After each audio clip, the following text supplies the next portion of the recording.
Assalamualaikum warahmatullahi wabarakatuh.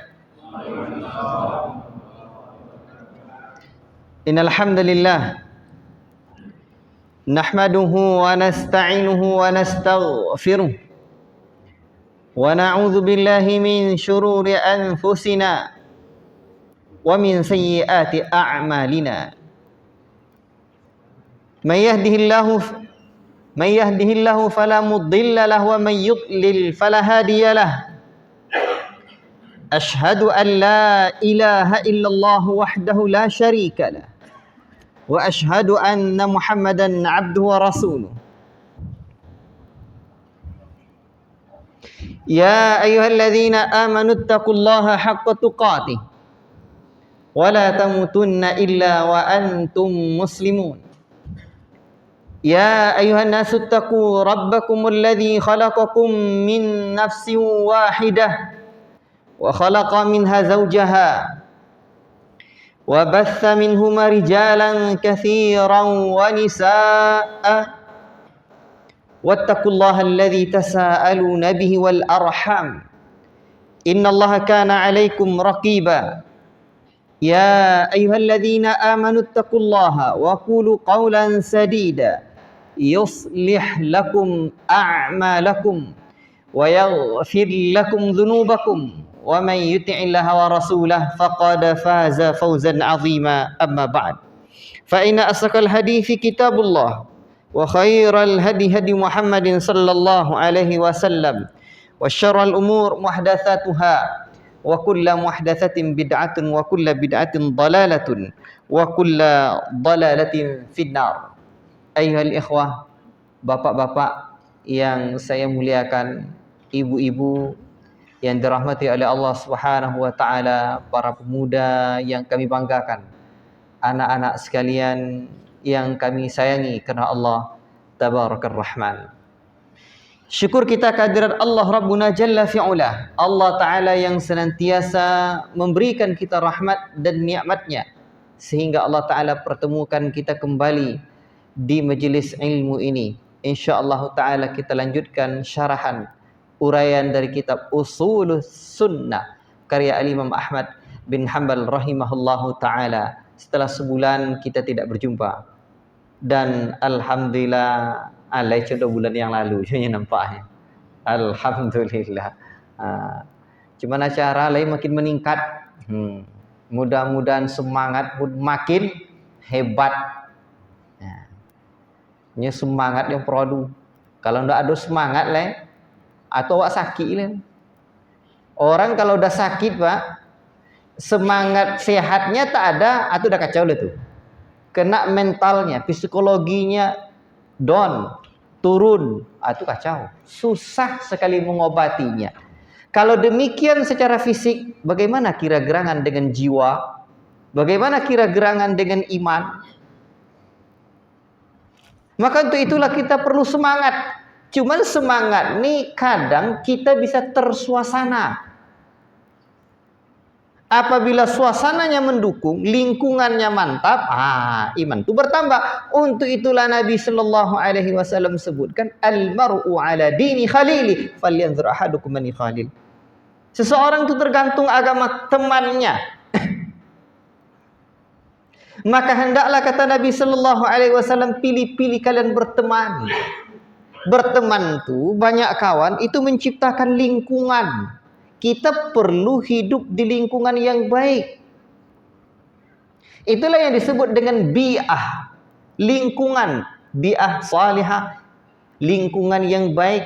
Bahkan bi'ah salafiyah, lingkungan yang masih belum terkontaminasi pikirannya, akhlaknya, ucapannya. Itu dia. Jadi kita butuh lingkungan ini. Tak cukup hanya tarbiyah salafiyah. Apa itu pendidikan? Kalau bahasa jemaah Imam Syafi'i, pendidikan salafi sejati. Kan ya? Iya. Kan mantap bahasa itu kan? Tapi ternyata kita tidak cukup hanya dengan konsep dan teori. Namun kita juga butuh apa? Bi'ah as-salafiyah. Apa itu?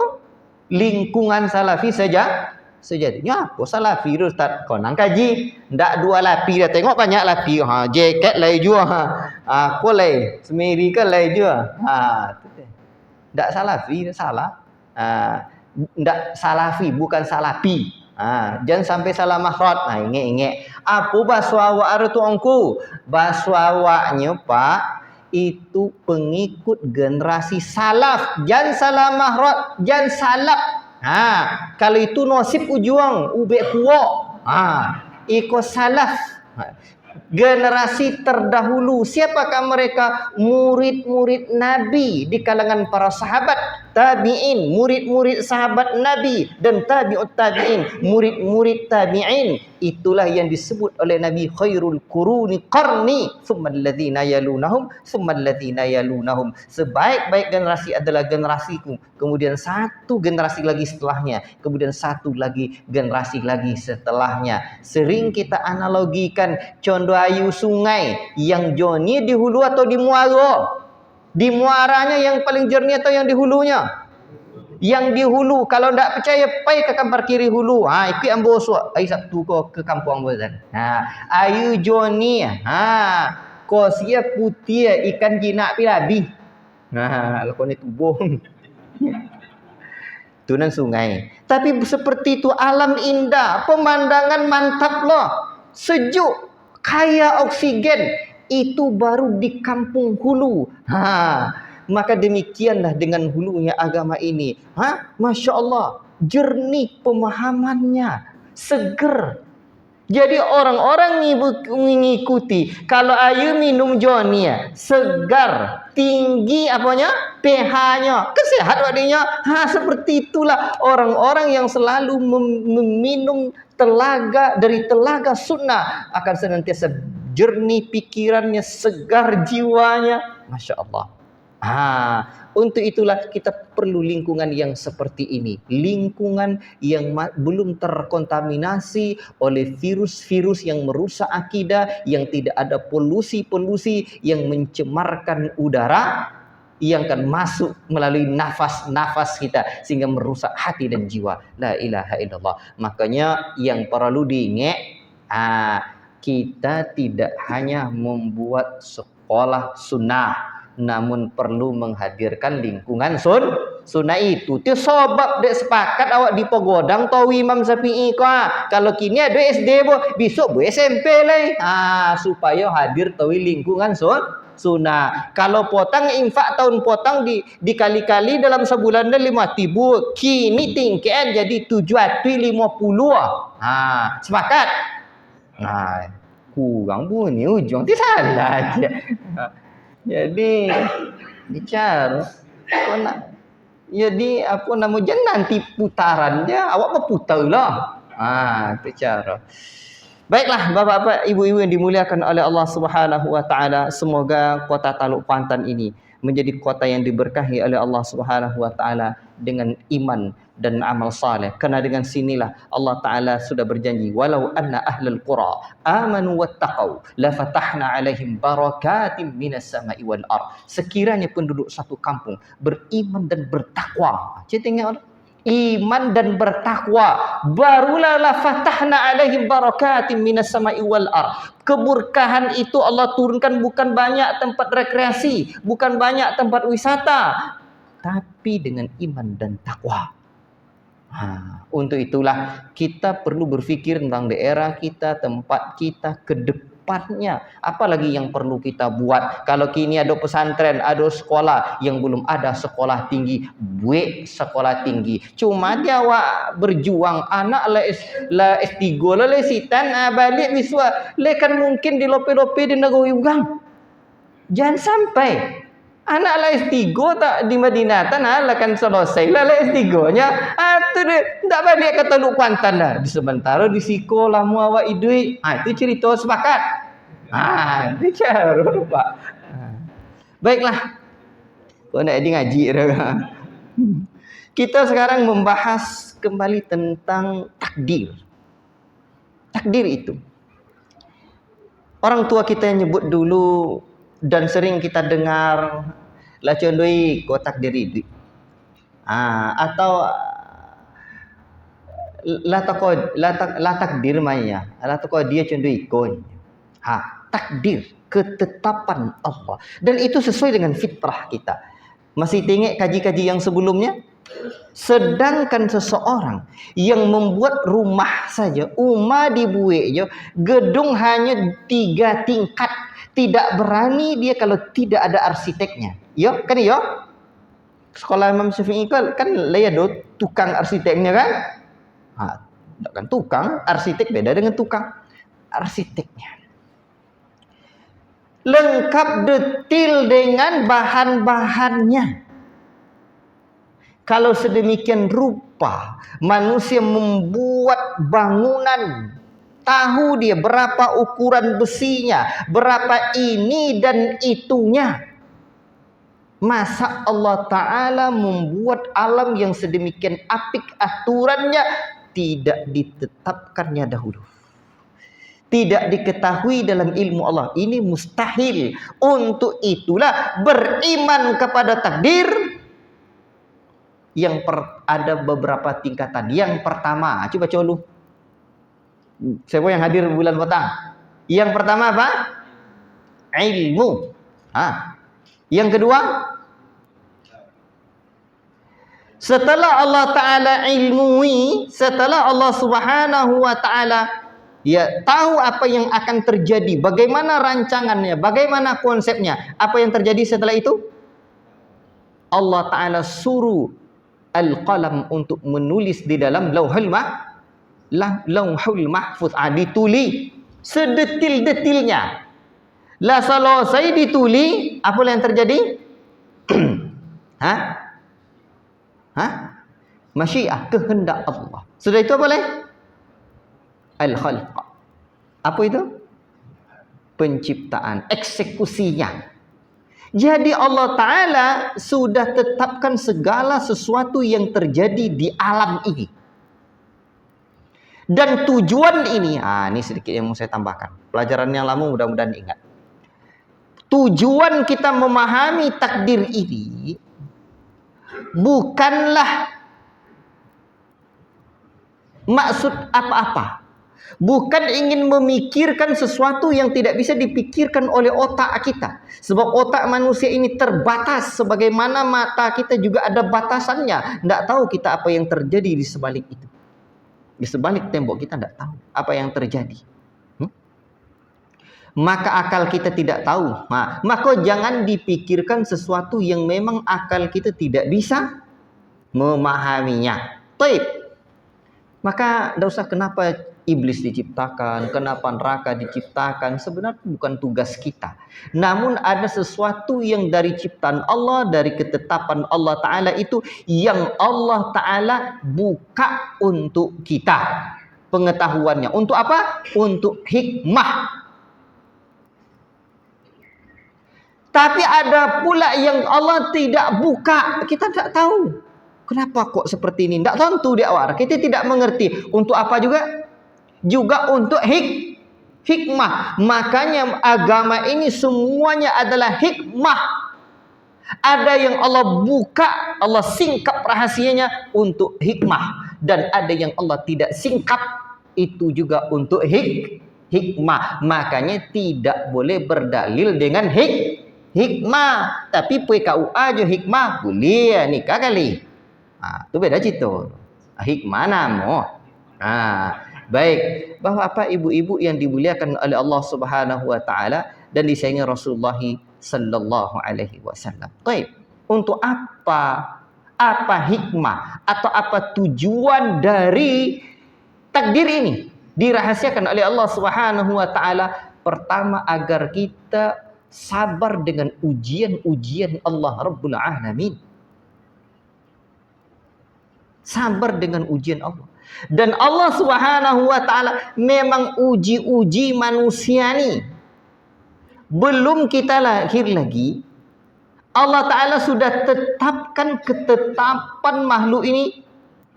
Bukan setahun 2 tahun. Berapa tahun? Berapa tahun? Allah Subhanahu wa Ta'ala sudah tetapkan jauh-jauh hari. La ilaha illallah. Makanya yang perlu diingat, di mana Allah Subhanahu wa taala sudah katakan dalam suratul Baqarah, walanabluwannakum bisyai'im minal khaufi wal ju'i wa naqsim minal amwali wal anfusi wath thamarat wa basyiris sabirin. Sungguh di sini kalimatnya walanabluwannakum. Tak cukup hanya dengan kalimat nablu. Tapi ada walanabluwannakum, kata para ulama. Ini ada penekanannya. Betul-betul kami akan uji kalian dengan sedikit adanya rasa takut, adanya kelaparan, kurang piti, atau wa naqsim minal amwal, kurang harta. Ujian Allah. Wal anfus, dan wafatnya orang-orang yang kalian sayangi. Mati, baik mati banyak sekaligus atau mati seorang-seorang.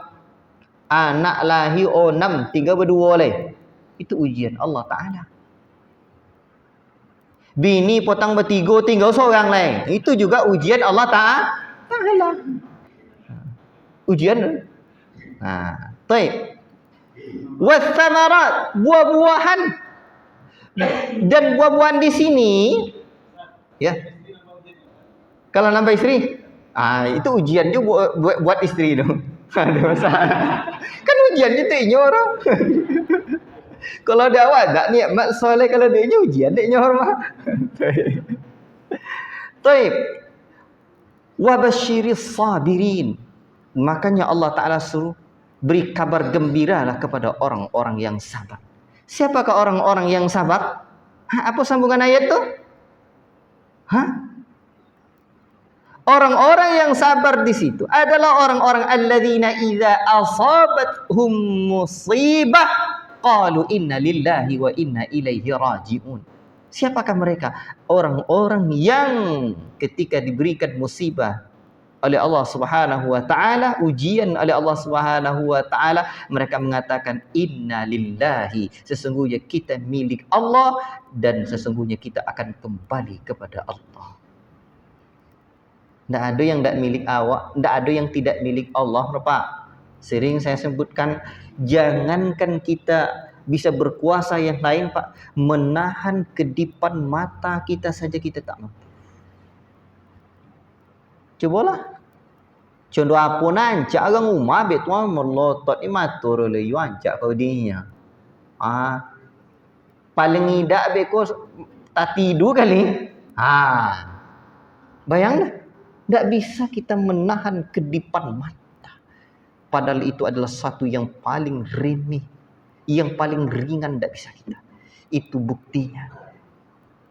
Jangankan kita menahan tumbuhnya rambut yang putih alias uban di kepala, di alis mata kita tidak bisa menahannya. Makanya kalau ada orang rumah tengok nampak ibu-ibu nanti bertumbuh uban laki, ajan cabut lah. Sebab uban itu nur, kata Nabi sallallahu alaihi wasallam, cahaya. Tapi adalah namanya buik besok kalau lah tumbuh uban kau bergaya layutan berdadari di serugo soalnya. Itu hadisnya tidak sahih. Itu palsu. Tapi adalah jemaah yang menyampaikan seperti itu. Baik. Jadi kalau tak ada itu besok cabui dia orang mau banawa. Palsu hadis kau dia ya. Itu cara. Nya nyobik bergelayutan bidadari dia besok tiba koma kok dicabui dia nyo kan. Baik. Jadi pertama, tujuan takdir itu dirahasiakan oleh Allah SWT agar kita sabar. Jadi agar jangan terlalu teruk kita, jangan terlalu down kita ketika Allah Ta'ala berikan ujian dan musibah. Dan orang sekarang banyak stres di dalam Islam itu, Pak. Para ulama juga mewarisi kitab yang disebut dengan Tibbun Nabawi, kitab sistem kedokteran Nabi. Di antara yang terkenal menulis itu di negeri kita ini adalah Al-Imam Ibnu Qayyim Al-Jauziyah rahimahullahu ta'ala. Dan banyak para ulama-ulama lain. Jadi di dalam kitab-kitab Arab klasik itu juga disebutkan tentang kesehatan. Ya, sebab dalam kitab Tibbun Nabawi itu juga disebutkan kita tentang pengobatan Arab klasik. Dan ternyata dalam kitab pengobatan klasik disebutkan di antara sumber penyakit itu dua. Satu lambung. Tidak ada kata Nabi sesuatu yang paling jelek untuk diisi daripada berlebihannya diisi lambung. Sebab Nabi SAW sarankan sepertiga untuk air, sepertiga untuk nasi, sepertiga untuk angin. Kalau lapuan woso ndak ada tompi angin le sosang adanya. Itu untuk kekuatan fisik kita. Dan cobalah lihat, nanti makan kulu washrabu wala tusrifu. Makanlah kalian dan minumlah kalian, jangan berlebih-lebihan. Baik. Makanya sumber penyakit. Perut itu sumber penyakit. Bahkan di antara otak kita, selain otak yang di atas ini, perut ni lah. Itu intinya. Dan yang kedua, ini yang pertama, otak. Jadi yang pertama itu otak, yang kedua perut. Sumber penyakit. Jadi kalau otak kita bermasalah, terganggu, itu banyak yang sakitnya. Banyak yang akan sakitnya kalau otak kita bermasalah. Emosi kita tidak terkontrol, banyak menurut pakar-pakar, ya, itu orang-orang. Maka psikologi kejiwaan itu induk ilmu kesehatan. Tadi saya bawa seorang dokter, beliau ini S1, S2, S3-nya di ilmu kesehatan di India. Itu beliau, keturunan pun keturunan orang India. Semoga Allah Ta'ala istiqomahkan beliau, namanya Bapak Ari Murti, ini saudara baru kita. Alhamdulillah sekarang dia di Lipat Kain, di pondok. Beliau mu'alaf baru beberapa hari yang lalu. Alhamdulillah, ya, karena Allah kasih kecerdasan, beliau bisa memahami agamanya, dan beliau betul-betul melihat Islam agama yang betul, insyaallah taala. Alhamdulillah, beliau alhamdulillah sudah bersadat. Beliau juga adalah pakar kesehatan. Sebab kami di Markis sekarang ada satu prodi, satu program studi, kita ambil D1, itu ilmu kesehatan. Jadi termasuk kita kembangkan untuk santri. Ada beberapa orang santri yang fokus belajar itu. Beliau juga, kita diskusi-diskusi. Beliau belajar sama kita juga belajar dengan beliau, dengan ilmu-ilmu kesehatan yang ada. Sebagaimana Al-Imam Syafi'i dulu, dalam manaqib Al-Imam Syafi'i saya temukan bahwa Syafi'i ketika ditanya oleh Harun Ar-Rasyid, dari mana engkau mengetahui tentang ilmu kesehatan, maka Al-Imam Syafi'i menjawab, saya mengetahui bagaimana ilmu kesehatan dari Hippocrates, bahkan dari orang-orang Romawi, bahkan dari Falasafatul Hind, dari orang-orang ahli kesehatan di India. Demikian juga gabungan dari Persia dan yang lain-lainnya. Itu perkataannya Imam Syafi'i rahimahullah ta'ala. Walaupun kita perlu sinkronkan mana yang benar dalam agama kita dan mana yang tidak. Kami merencita ternyata memang jiwa kita nih yang sumber penyakit. Sumber penyakit. Maka kalau tenang jiwa kita nih, lepas semua beban yang ada tuh, kekuatan kita Allah kembalikan dengan izinnya. Sel-sel kita kembali yang mati-mati, bahkan yang tidak baik itu kembali baik. Demikianlah cara Allah Subhanahu wa taala. Allahu Akbar. Makanya ala bidzikrillah tatmainnul qulub. Ketahuilah kalian dengan mengingat Allah hati menjadi tenang. Masya Allah. Untuk itulah salat itu untuk mengingat Allah Subhanahu wa taala. Untuk itu Allah mengatakan bahwa man amila amalan salihan min zakari wa unsa wa huwa mu'minun falanuhyiyannahu hayatan thayyibah. Barang siapa yang beramal saleh dari kalangan lelaki dan perempuan dan dia beriman, maka sungguh kami berikan dia kehidupan yang baik, hayatan thayyibah, kehidupan yang baik. Cuman permasalahan kita yang ada sekarang, awal salat Allahu Akbar. Ada dulu dah. Jumpa bono. Kata orang buya-buya awak dulu, kau hilang kunci jumpa dalam takbir Allahu Akbar la takonang. Kau yang jadi masalah. Entah ke mana-mana ada aqimis shalah li zikri, ndak itu dirikanlah salat untuk mengingatku. Padahal orang salat itu tempat, kata Nabi, yang paling dekat seorang hamba dengan Allah adalah ketika sujudnya. Kan ya? Sekarang kepala kita sudah di bawah, jantung kita di atas. Ajib. Artinya, di saat sedang sujud saja kita kalau tidak bisa fokus ingat dengan Allah, sementara kepala kita sudah di bawah, tidak bisa kita fokus ingat Allah. Bagaimana kira gerangan kalau kepala kita di atas dan di atas semua anggota tubuh kita? Lebih kacau bilau, kata orang seberang.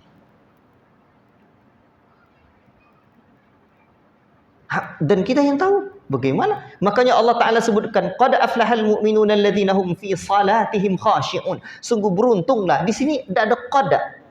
Qad masuk fi'il madi, bermakna sungguh. Sungguh betul-betul beruntunglah orang-orang yang di dalam salat mereka khusyuk. Khusyuk bukan bungkuak. Allahu Akbar. Tulis itu bungkuak nama tu. Jadi bukan bungkuak, tapi khusyuk. Kadang adalah Allah berdoa lain betul mata dia. Ambu pernah tengok jemaah Allahu Akbar. Yo payah condoi memasun takliman ataupun dimasun tadi dia. Tapi di lain waktu dia cerita sama saya sebenarnya bertanya-tanya khusyuk apa ini atau tidak. Tapi Allah kasih kesempatan dia bercerita kepada saya, dia tidak khusyuk. Sebab khusyuk itu, iman itu letak bukan di mata, bukan di telinga. Khusyuk itu at-taqwa hahuna, di hati kau. Jadi ada orang yang dia Allahu Akbar, tapi dia bisa. Di mana dia bisa? Kemarin di awal-awal sudah kita sebutkan, takdir, memahami, mengimani takdir itu adalah bagian daripada inti tauhid. Takdir itu kan meyakini bahwa segala sesuatu yang ada di alam ini sudah ada ketetapan Allah. Makanya hati kita yang bisa berserah diri kepada Allah disebut tawakal. Diri kita yang bisa bersabar dengan ujian Allah disebut dengan orang-orang yang sabar, as-sabirun. Orang-orang yang yakin dengan Allah. Makanya kaitan beriman dengan takdir, beriman dengan takdir dan tauhid ini itu mendalam. Bahkan orang-orang yang meyakini takdir, orang-orang yang bertauhid, dia bisa menetapkan hati dan jiwanya dalam pekerjaan. Iko pinang lah murah kini. Awak ndak lain nanam pinang lah yo sepotang ni samo gojo sawit. Ini ya. Iya dah. Tiba murah pinang tak naik-naik orang. Lah naik kolesterol. La ilaha illallah. Dompong kira duk ni nya. Kaya. Ternyata dalam pekerjaan kita saja itu penentu. Makanya ilmu tauhid itu Pak adalah ilmu yang dicantumkan oleh Syekh Muhammad bin Ibrahim At-Tuwaijiri dalam Mausu'atu Fiqhul Qulub. Apa itu? Ensiklopedia amalan hati. Amalan hati itu banyak. Sabar, ridho, tawakal. Tapi yang pertama beliau cantumkan dalam kitabnya itu adalah tauhidullah, mentauhidkan Allah. Jadi tauhid itu adalah ilmu hati. Itulah. Saya sering ceritakan dulu ketika saya jualan getah karet. Gini-gini saya pernah jadi toke karet. Jadi kan dalam getah itu ada airnya, Pak. Kalau ditimbang di pabrik,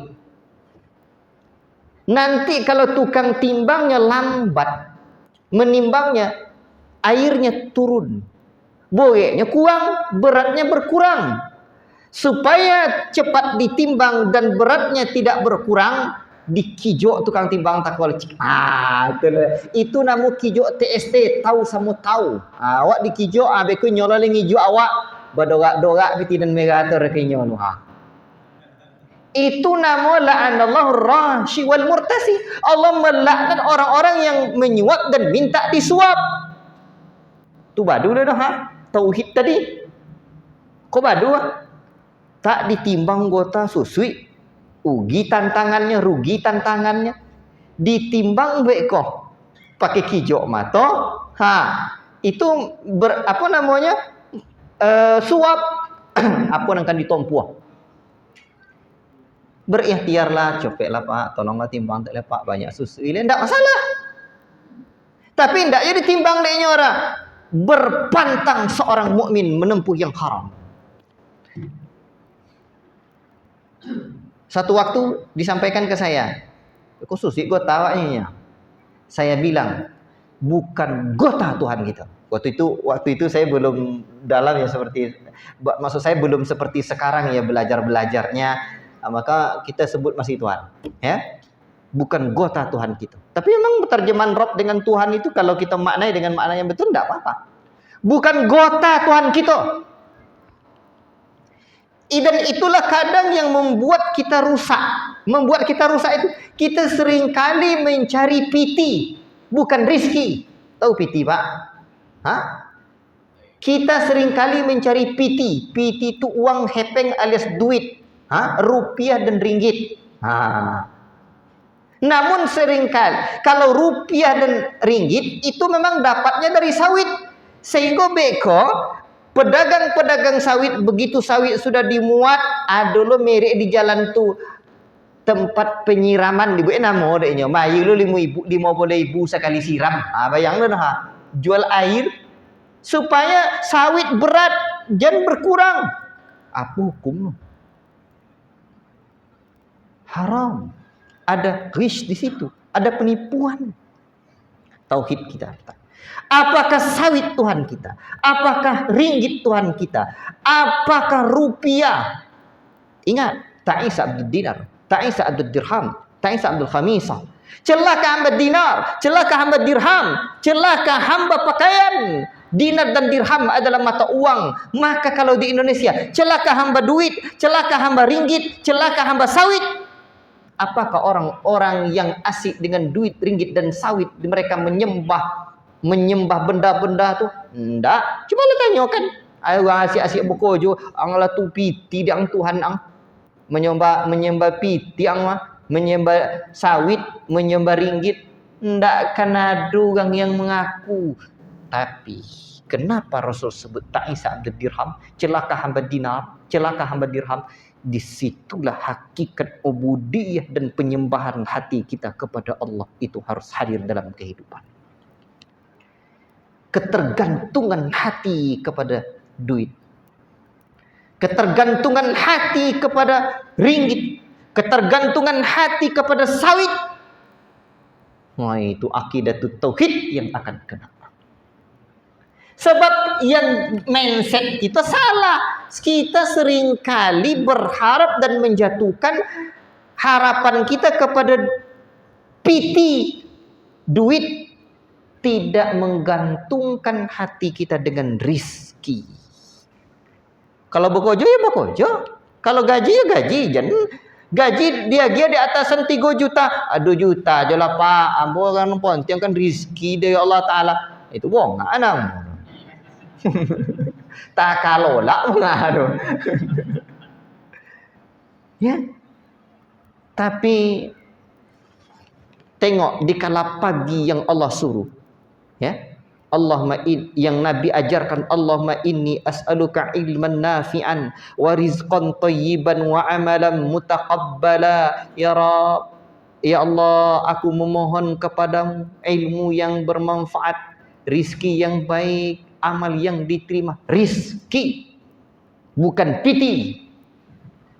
Ingat itu. Maka gantungkan harapan kita kepada Allah. Dan kalau rizki yang kita cari, Pak, apa kata Allah? Wa may yattaqillaha yaj'al lahu makhraja wa yarzuqhu min haitsu la yahtasib. Barang siapa yang bertakwa kepada Allah, Allah berikan jalan keluar dari permasalahan hidupnya. Akan ada jalan keluarnya. Bahkan Allah telah sebutkan wa yarzuqhu min haitsu la yahtasib, dan Allah beri dia rizki dari jalan yang tidak disangka-sangka. Yang disangka gaji piti setiap bulan 3 juta, tapi rizki tidak berpintu datangnya.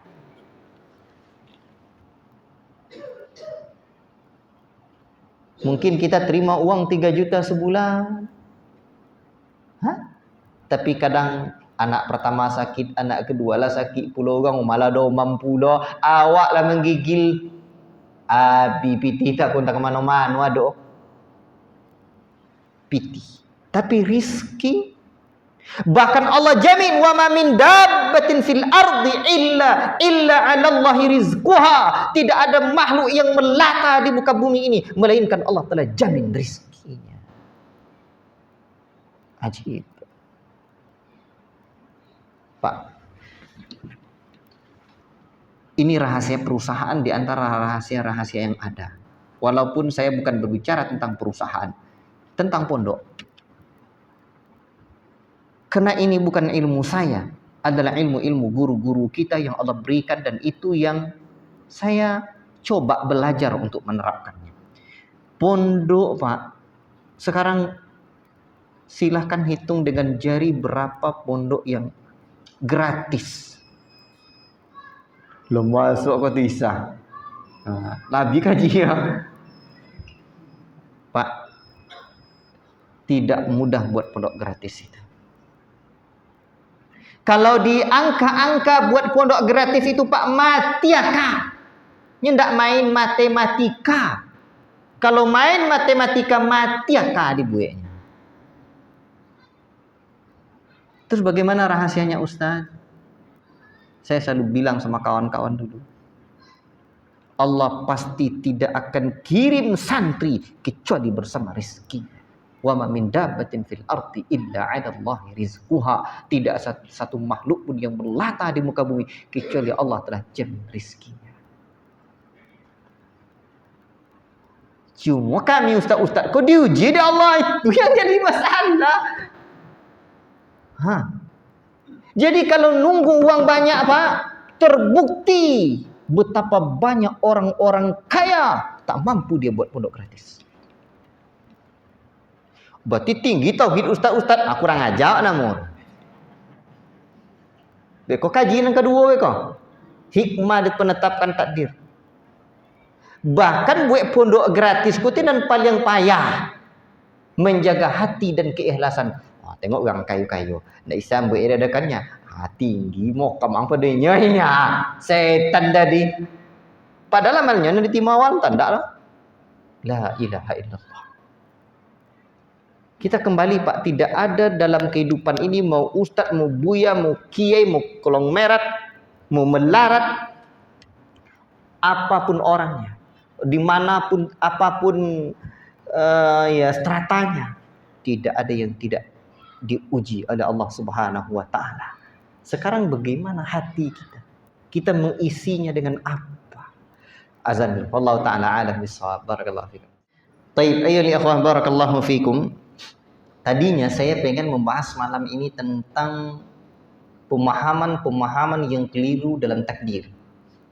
Tapi sebagaimana antum maklumi, ilmu itu bertingkat dan ada kondisionalnya, dan saya melihat maslahat yang ada dari kita yang hadir, maka saya panjangkan yang ini.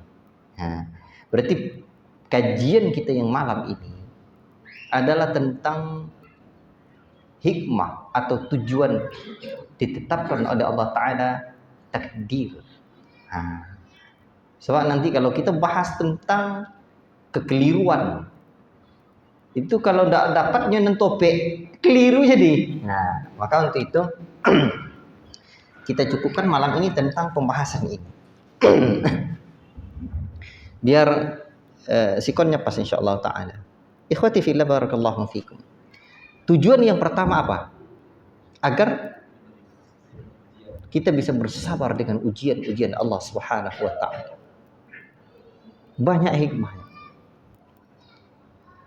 Dan Allah Ta'ala sudah tetapkan banyak hikmahnya. Berarti termasuk istri pengomel Ustaz iyo.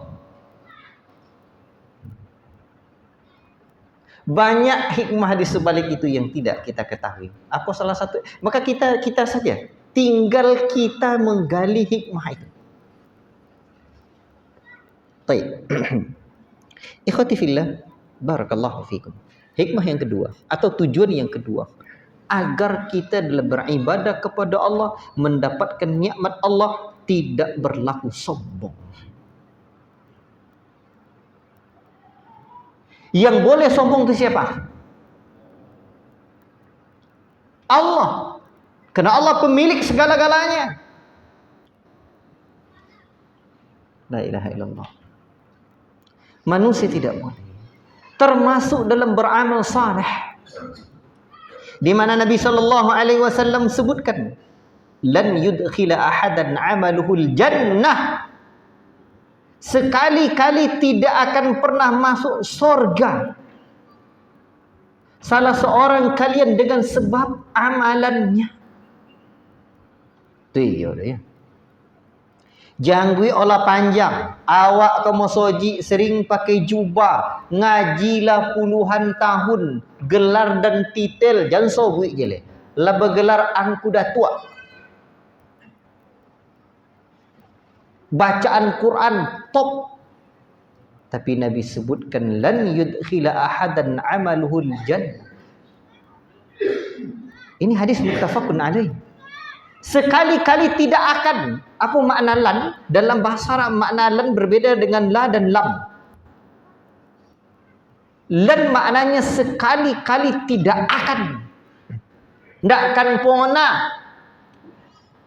salah seorang kalian masuk surga dengan sebab amalnya. Qalu, para sahabat tentu bertanya, wala anta ya Rasulullah. Tidak juga engkau wahai Rasulullah. Berarti aman kan sama dengan ibadah. Berarti ibadah engkau tidak juga memasukkan engkau ke dalam surga ya Rasulullah. Apa jawaban Rasulullah? Lihat bagaimana ibadah Nabi. Ibadah Nabi sallallahu alaihi wasallam, salat malam dan ibadahnya, kakinya, telapak kakinya pecah-pecah, lututnya bengkak-bengkak, awak lagi bongkak-bongkak tapi dia asal murid. Nabi kena ibadah kepada Allah Subhanahu wa taala. Bayangkan tu. Ternyata ibadah Nabi yang sedemikian besar tidak masukkannya ke dalam surga. Termasuk secara hakiki ini kita konteksnya kebaikan-kebaikan Nabi yang lain, sifat kedermawanan Nabi tidak memasukkannya ke dalam surga. Itu apa cara? Sementara kita ingin masuk surga, dan ini mesti kita ulang-ulang. Pak Iko saja SD waduh boleh. Dan yang menyampaikannya saat ini yang paling butuh untuk mengulang-ulang ini. Tidak apa-apa, ambo. Tapi Nabi sebutkan lanjutannya, illa ayyataghammadani Allahu bifadlin wa rahmatin. Ajib. Kecuali Allah Ta'ala berikan limpahan karunia dan rahmatnya kepadaku. Allah Akbar. Jadi jangan sombong lah. Maka salah satu yang dirahasiakan Allah, siapa ahli surga dan siapa ahli neraka. Ada orang yang beramal soleh, tidak ada di antara jarak antara dia dengan surga, melainkan hanya tinggal satu hasta. Tapi ketetapan Allah dia ahli neraka, di akhir hayat dia berubah. Dia pun murtad alias masuk agama lain, itu murtad itu. Atau demi cintanya, akhirnya jadi murtad. Ada dan contoh itu, ada di Pulau Penyalai. Saya buat kemarin tulisannya, judulnya apa? Demi cinta, dia pindah agama. Tapi setelah dewasa anaknya mendapatkan hidayah. Ini kayanya. Ini Islam. Pindah mau nikahi anak gadis yang Kristen, berubah ke Kristen. Tapi di kemudian hari anaknya Allah Ta'ala takdirkan, Buddha, emaknya Buddha, anaknya lahir agama Buddha. Tapi setelah dewasa, anaknya dapatkan hidayah. Ayahnya belum mau kembali kepada Islam. Sekitar 24 tahun ya kemarin usianya. Anaknya Allah kasih hidayah. Ia mau mengikuti jejak masa muda ayahnya. Bayangkan, semuanya ketetapan Allah dan rahasia Allah di Lauhul Mahfuz sana sudah tercatat. Kita tidak tahu Sekarang Pak Ari Murti ini, beliau, Pak Dokter ini, beliau sudah ditetapkan Allah sedetil-detilnya. Usia sekian puluh tahun nanti Pak Murti ditetapkan oleh Allah Ta'ala masuk Islam. Allah sudah tetapkan. Allah sudah tahu. Ajib. Berarti sekarang kita yang sudah beramal amal soleh ni, la ilaha illallah Pak, kita belum tentu akhir hayat kita. Belum tentu Pak. Bagaimana ketetapan Allah? Makanya doa yang paling penting kita jiwai dan renungi, Rabbana la tuzigh qulubana ba'da idh hadaitana wa hab lana min ladunka rahmah innaka antal wahhab. Ya Rabb kami, jangan engkau palingkan hati kami ya Rabb setelah engkau beri hidayah kami ya Allah. Sebagian para ulama menafsirkan Pak, menguraikan ba'da idh hadaitana, setelah sejak kecil, setelah sekian lama mengamalkan tauhid, beramal saleh, salat, puasa, zakat, haji dan yang lain-lainnya, jangan engkau palingkan detik-detik menjelang akhir hayat kami ya Allah. Dipalingkan oleh syaitan, kalau dia murtad, neraka ketetapan untuknya. Betapa banyak Pak, bahkan seorang ulama di Madinah sana, jangan salah-salah Pak, saya dengar langsung dari syekh yang bercerita, dan di internet banyak, silakan Bapak lihat. Dia mengisi khutbah bukan di masjid Imam Syafi'i, di masjid di kota Nabi. Jadi dosen dan banyak ulama-ulama yang belajar kepadanya. Tapi akhirnya dia murtad, pindah agama setelah dia belajar ke negeri Mesir. Mesir jangan salah-salah, negeri di mana dulu ada Fir'aun, di mana dulu ada Musa, tapi jangan salah, di sana juga ada Fir'aun. Jangan salah-salah. Kalau belajar elok akan Mesir elok balik. Tapi kalau belajar wak ke rombongan Fir'aun taku, ya Fir'aun pongai balik. La ilaha illallah. Itu murtad akhir hayatnya. Allahul musta'an. Makanya Nabi SAW ingatkan kita, illa ayyataghammadaniyallahu bifadlin wa rahmatin, kecuali Allah limpahkan rahmatnya, karunianya kepadaku, rahmatnya kepadaku. Pertama Pak, makna ini, Allah yang beri kita hidayah, Allah yang membimbing kita tuh, hati kita tuh cenderung ke situ. Allahu Akbar, cenderung ke situ. Allah, memang hati ini Allah yang bolak-balikkan, Allah yang balikkan. Kita tahu bahwa ada anak gadis tetangga rumah kita cantik, anak mama pulole, tapi hati tidak cenderung ke situ. Dan suku dan Jawa sitan kuang wanca ada yang menanau anak mama tak oleh, tapi hati lebih cenderung kepada dia. Walaupun di kemudian hari tiba kosal, deh anak mama lah dulu ya, mantapnya ya. Kecenderungan hati. Hati kita berada di antara jari-jari Allah Ta'ala. Allah yang membolak-balikkan. Makanya di antara doa yang perlu banyak kita ucapkan, ya muqallibal qulub tsabbit qalbi ala dinik, wahai zat yang membolak-balikkan hati, tsabbit qalbi ala dinik, tetapkan hatiku di atas agama. Wa ya musarrifal qulub sarrif qalbi ila ta'atik, ya Rabb, wahai yang memaling-malingkan hati, palingkan hatiku menuju ketaatan kepadamu. Makanya Pak, jangan sekali-kali jangan merasa aman kalau diri kita lah rajin kita beribadah, tiba-tiba datang malas. Jangan-jangan malas, dalam kemalasan itu nanti kita wafat. La ilaha illallah. Atau nengok-nengok maksiat, cuba-cuba lu nengok kita. Jangan-jangan di saat coba-coba itu Allah cabut nyawa kita. Allahul musta'an, melalui malakul maut.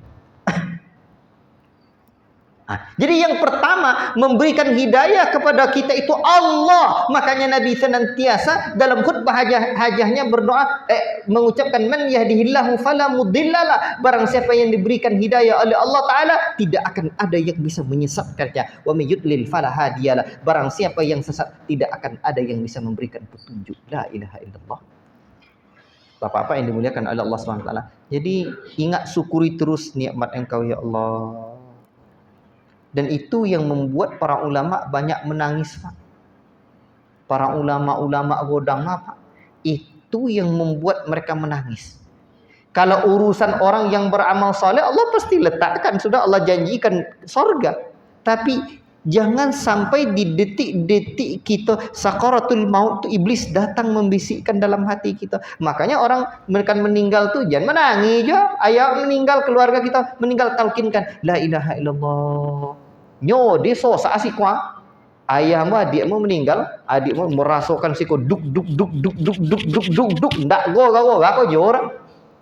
Talkinkan cepat la ilaha illallah. Ma adik ama tu kan di jangan pikirkan yang lain kau dia sampaikan kayaknya jangan pikir besok awak selalu jumpa di surga oleh dia, jangan kita pikirkan yang lain kan dia jumpa kita surga. La ilaha illallah, kesempatan kau dia la ilaha illallah, la ilaha illallah, talkinkan kesempatan. Sebab situ berperang, Pak. Iblis datang dan nampak awak lah. Kalau nampak awak jangan sampai yo topo bisa kok lekan tolok lo nopu. Makanya kita la ilaha illallah. Dan itulah yang disebut titik-titik akhir husnul khatimah atau su'ul khatimah kita. Baik kesudahan akhir hayat kita atau buruk kesudahan akhir hayat kita. Disitulah titik penentu kita. Maka seperti apapun orang menyanjung kita hari ini, memuji kita hari ini, Pak, innamal a'malu bil khawatim. Yang paling penentu nanti di titik akhir. Hanan di titik akhir itu nang konang. Ya. Sebentar lagi. Di titik akhir itulah yang perlu kita ingat. Allahul musta'an. Maka jangan kita berbangga. Salah satu kata para ulama yang akan membuat seseorang itu tergelincir di akhir hayatnya, pertama dia tidak menyadari bahwa semua amalan itu adalah hidayah Allah. Kedua dia sombong. Lah merasa aman dalam dirinya. Nabi saja menyebut illa ayyataghammadani Allahu bifadlin wa rahmatin. Allah memberikan rahmat. La ilaha illallah. Fasaddidu wa qaribu. Maka berlaku luruslah kalian dan dekat taat kepada Allah. Jangan melenceng-lenceng lagi. Tetap. Makanya beramal tu, Pak, satu sisi kita keyakinan siapa je lah ke ahli surga kalau bukan awak nan taat-taat kata je kan. Ha? Satu sisi. Kan ya? Le yo yakin Pak jadi ahli surga besok. Ha tu ha. Jangan dia tidak ustaz. Ha tu nama lu yakinlah lu dengan janji Allah. Yakin seyakin-yakinnya awak itu ahli surga. Awak mah yang kita alhamdulillah beri Allah taala, jadi orang-orang yang beramal soleh. Yakin. Tapi di itu tu nyado berpilah-pilah hati tadi. Itulah sebabnya ada khauf dan ada roja, ada takut dan ada cinta. Dalam harap ada takut, dalam cinta ada rasa takut. Ya Allah, yakin sehatinya bahwa orang beramal saleh itu. Tapi lu tontu leh, awak kon tayo kalau sampai akhir hayat entah indah entah ditimo Allah Taala entah indah. Makanya disitulah ya Allah, sandarkan hati kepada Allah. Ketetapan Engkau ya Allah. Kita tidak tahu ketetapan Allah. Ketetapan Allah di Lauhul Mahfuz sana kita menjadi ahli surga atau tidak ahli surga? Kita tidak tahu. Tidak tahu. Maka untuk itu apa boleh? Allah sudah tetapkan. Tapi Allah Ta'ala sudah kasih kita tanda bahwa orang-orang yang beramal saleh, bahwa orang-orang yang taat, orang-orang yang bertakwa lah yang jadi ahli surga.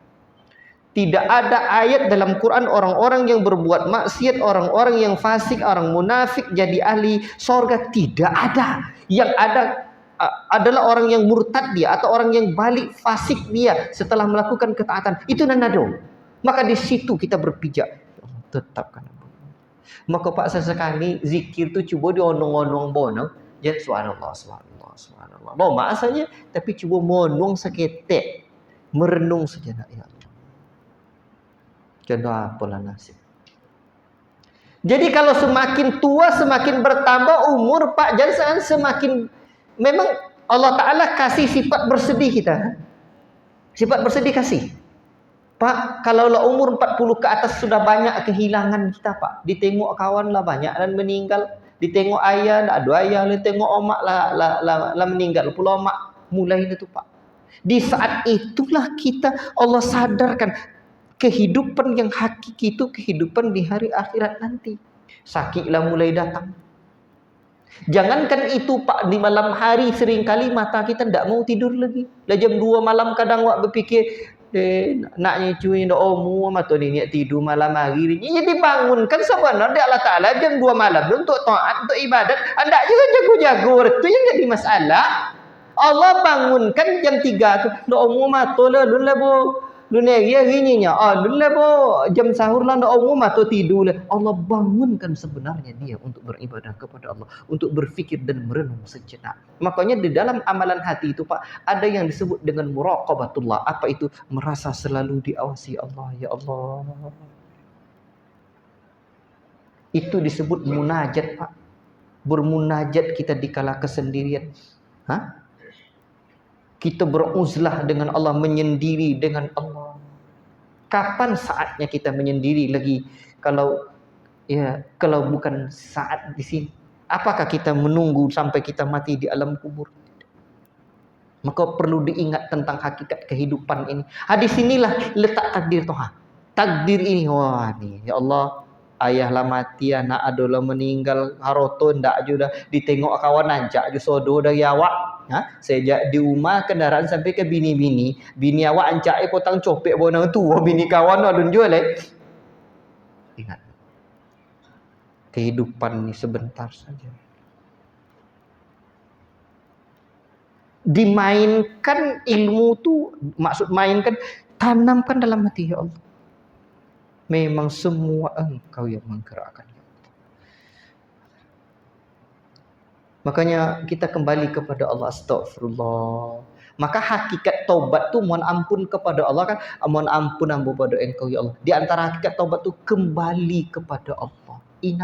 Berinabah kita, kembali kita kepada Allah. Allah yang punya segala-galanya, Allah yang memberikan segala-galanya. Kita hamparkan harapan kita kepada Allah, kita serahkan urusan kita hanya kepada Allah. Allah segala-galanya. Dan tengoklah doa tu Pak.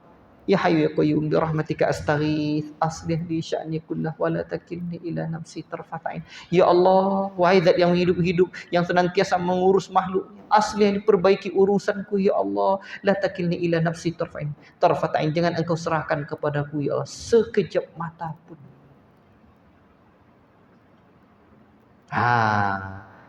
Itu ndak kaji tasawuf, ndak kaji tasawuf nama tu dah. Bukan kaji tasawuf itu. Ini namanya ilmu apa? Ihsan. Bukankah Islam itu 3 tingkatannya? Islam, iman, ihsan. Ditingkatkan setelah Islam itu jadi iman. Kalau disebut Islam berbandingan dengan iman, maka Islam bermakna amalan zahir, iman bermakna amalan batin. Lain lebih tingkat martabatus salisah, tingkatan yang ketiga. Apa nama? Ihsan. Apa kunci ihsan tu? Kalau Islam 5 rukunnya, kalau iman 6 rukunnya, kalau ihsan dites semuanya. Apa ihsan rukunnya? 1 Pak. Apa rukun ihsan? Anta'budallaha ka'annaka tarah, fa in lam takun tarahu fa innahu yarak. Engkau beribadah kepada Allah seolah-olah engkau melihat Allah. Seolah-olahnya. Ndak yo. Fa in lam takun tarahu fa innahu yarak. Kalau lu sampai ke tingkat nancun itu yakini Allah senantiasa melihatmu. Allah yang punya kuasa. Kau takwi awak pak ke binatang buas, bully awak lari. Tapi kalau takwi kepada Allah, kemana awak akan lari? Makanya sakit tu Pak, kan menghapus dosa gunanya. Orang sakit tu, kesedihan kita kemana diarahkan? Bersedih di usia-usia tua tu pasti kita bersedih Pak. Ndak ada nak akan bersedih dah. Sejak kecil anak sama awak, lu godang tinggal awak sodo, ndak ada sama awak Tapi sebenarnya di situlah Allah ingin memberikan pelajaran, akan ada satu waktu nanti tidak ada sama sekali lagi di alam kubur. Kita hanya sendiri. Allah sedang hantarkan kita, hai si fulan, si ahlan, engkau satu saat akan berada dalam kesendirian nanti di alam yang betul-betul terasing. Hah? Makanya kalau lah tibo saat nala kodok potang-potang ribo hati tadi. Baknya orang tua kami petang-tang ribo hati baknya. Hah? Kembalikan kepada Allah. Rasa iba dan kesedihan itu bisa dihadirkan untuk mengingat Allah. Apa pula takkan hibah hati, apa pula takkan sedih perasaan jiwa dan kalbu kita. Sementara kita sudah dekat-dekat dengan akhir hayat, kubur telah menanti. Allah. Tapi di saat itu kita jiwai kekuatan itu hadir. Makanya inna quwwatal mu'min fi qulubihim. Aku penutup mah. Sesungguhnya kekuatan orang mukmin itu ada di hatinya, bukan di fisiknya. Sehingga kata para ulama apa dalam kitab A'malul Qulub dicantumkan oleh Syekh Khalid As-Sabat bahwa lihatlah seorang pemuda. Ini perkataan ulama dulu. Lihatlah seorang pemuda tubuhnya kekar. Tapi lihatlah seorang nenek. Nenek dia sanggup bangun dan salat malam sebelum subuh. Padahal tubuhnya ringkih. Tetapi seorang binaragawan, anak muda yang tubuhnya kekar. Jangankan bangun untuk salat malam, bangkit untuk salat subuh pun dari tempat tidurnya, dari kasurnya, dia tidak bisa. Maka kekuatan seorang mukmin bukan di fisiknya, tapi ada di hati. Fa'tabiru ya ulil absar la'allakum turhamun. Semoga memberi iktibar bagi kita semua, bermanfaat bagi saya yang menyampaikan, dan semoga juga menjadi pelajaran bagi kita bersama. Yang benar hanya dari Allah, yang salah dari saya yang menyampaikan dan bisikan syaitan. Semoga Allah Ta'ala berikan kita hidayah tauhid hingga akhir hayat kita. Allah manfa'na bima 'allamtana wa 'allimna bima yanfa'una. Wa sallallahu wasallam ala nabiyina Muhammad wa ala alihi wa sahbihi ajmain. Insyaallah pertemuan berikutnya baru kita membahas tentang penyimpangan-penyimpangan dalam masalah takdir. Tadi saya segan karena ada yang baru-baru belajar, jadi saya belum sampaikan ini. Ya. Assalamualaikum warahmatullahi wabarakatuh.